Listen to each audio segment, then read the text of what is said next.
যে কোনো সম্পর্কের ক্ষেত্রেই যদি বেশি গুরুত্ব দিলে অপর প্রান্তের মানুষটা যদি দূরত্ব বাড়িয়ে দেয়, তাহলে সেই সম্পর্ক থেকে বেরিয়ে এসে দূরত্ব বাড়িয়ে দেয়াই ভালো। একবার যদি কেউ মন থেকে উঠে যায়, পুনরায় সেই সম্পর্কটা যতটাই গভীর হোক না কেন, আগের মতো আর টান বা ভালোবাসা কোনোটাই তখন আর থাকে না। আসসালামু আলাইকুম, সানজানা কিচেনে সবাইকে স্বাগতম। প্রিয় বন্ধুরা, সবাই কেমন আছেন? চলে এলাম আবারও আরেকটি রেসিপি নিয়ে। আর আমার আজকের রেসিপি হলো পুঁইশাক ভাজি। আশা করি রেসিপিটা আপনাদের কাছে খুবই ভালো লাগবে। ঘরোয়া পদ্ধতিতে খুবই সিম্পলভাবে আপনাদের সাথে রেসিপিটা শেয়ার করছি। তো চলুন এখন চলে যাচ্ছি মূল রেসিপিতে। আপনাদের সাথে রেসিপিটা শেয়ার করে দেই। আসলে এটা দেখানোর কোনো কিছুই না, আমরা সবাই এই রকম ভাষায় রান্না করে থাকি। তো আপনাদের সাথে আজকে এই ছোট্ট একটা রেসিপি শেয়ার করব। তো আমি পুঁইশাকের পাতাগুলো সবগুলো নিয়ে নিয়েছি। তো এখন আমি চলে যাব এটা ধুয়ে নেব পাতাগুলো। তো আমি পাতাগুলো ধুয়ে একেবারে পরিষ্কার করে নিয়েছি। এখন আমি এরকম করে কেটে নেব। তো আমি অফ ক্যামেরায় সব পাতাগুলো কেটে নিয়েছি। আর এখানে মাথার যে কচি কচি ডাঁটাগুলো ছিল ওইগুলাও নিয়ে নিয়েছি। এখন আমি ধুয়ে পরিষ্কার করে একেবারে চলে যাব সব কিছু কেটে কুটে চুলায় রান্নার জন্য। তো আমি কড়াইয়ের মধ্যে পাতাগুলো দিয়ে দিয়েছি, পুঁইশাক পাতাগুলো। এর উপরে আমি একটু লবণ দিয়ে দিলাম। একটু ভাপ দিয়ে নেব, 2 থেকে 3 মিনিটের মতোই ভাপ দিয়ে নেব, বেশি ভাপ দেব না, তাহলে পুঁইশাক পাতার সবুজ ভাবটা নষ্ট হয়ে যাবে। তো আমি লবণটা দিয়ে একটু ভাপ দিয়ে নিচ্ছি।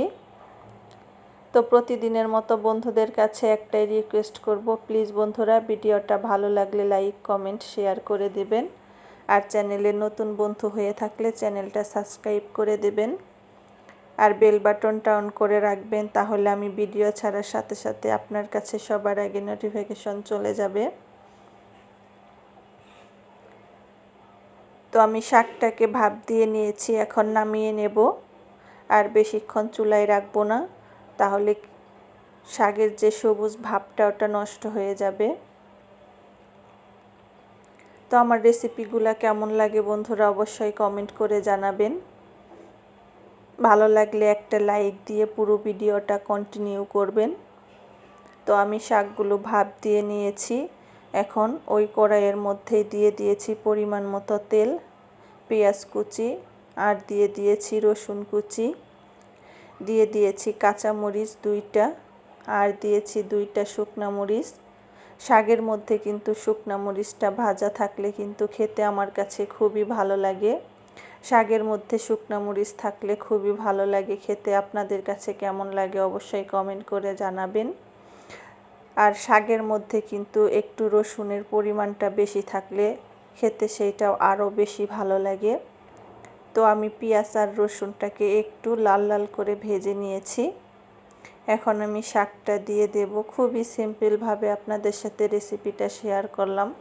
আসলে এই রেসিপিগুলো না পারার কোনো কিছুই নেই। আমরা বাসায় সাধারণত গৃহিণীরা যেরকম সবসময় রান্না করে থাকি, আর আপনাদের সাথে ওই রেসিপিগুলাই আমরা শেয়ার করি। আমার চ্যানেলের রেসিপিগুলো কিন্তু খুবই সিম্পল, ঘরোয়াভাবে বানানো, আপনারা চাইলেই দেখে নিতে পারবেন। আর নতুন নতুন ভিডিও পেতে আমার চ্যানেলটা সাবস্ক্রাইব করে দেবেন নতুন বন্ধুরা। আর আপনাদের যদি কোনো ভিডিও দেখতে ভালো লাগে কোনো অংশে, তাহলে অবশ্যই কমেন্ট করে জানাবেন। তো আমি শাকটা ভাজি করে নিয়েছি, শাকটা ভাজি হয়ে গেছে।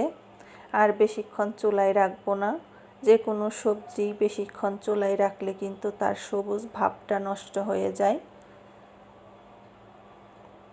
তো আমার শাকটা ভাজি হয়ে গেছে, এখন আপনাদেরকে পরিবেশন করে দেখাচ্ছি। গরম গরম ভাতের সাথে শাক ভাজি খেতে কিন্তু খুবই ভালো লাগে, যেহেতু আজকে বাহিরে বৃষ্টি পড়ছে। তো এই তো আমার শাক ভাজি হয়ে গেছে, আপনাদেরকে পরিবেশন করে দেখাচ্ছি। বন্ধুরা দেখেন, শাকের যে সবুজ ভাবটা একদম সবুজই রয়ে গেছে। তো এদিকে আমার সব রান্না বান্না শেষ, আজকে আপনাদের সাথে এই রেসিপিটাই শেয়ার করলাম। কেমন হয়েছে বন্ধুরা কমেন্ট করে জানাবেন। আজকের মতো এখানেই বিদায় নিচ্ছি, ভালো থাকবেন সবাই। আবারও চলে আসবো আরেকটি রেসিপি নিয়ে। তো আমি আপনাদেরকে পরিবেশন করে দেখালাম, দেখেন বন্ধুরা কতটা সুন্দর লাগছে, আর খেতেও কিন্তু খুবই মজা হয়েছিল শাক ভাজিটা। তো আমি উপর দিয়ে শুকনা মরিচ ভেজে দিয়েছি। এই শাক দিয়ে শুকনা মরিচ সাথে খেতে অসাধারণ লাগে। তো আজকের মতো বিদায় নিচ্ছি, আল্লাহ হাফেজ।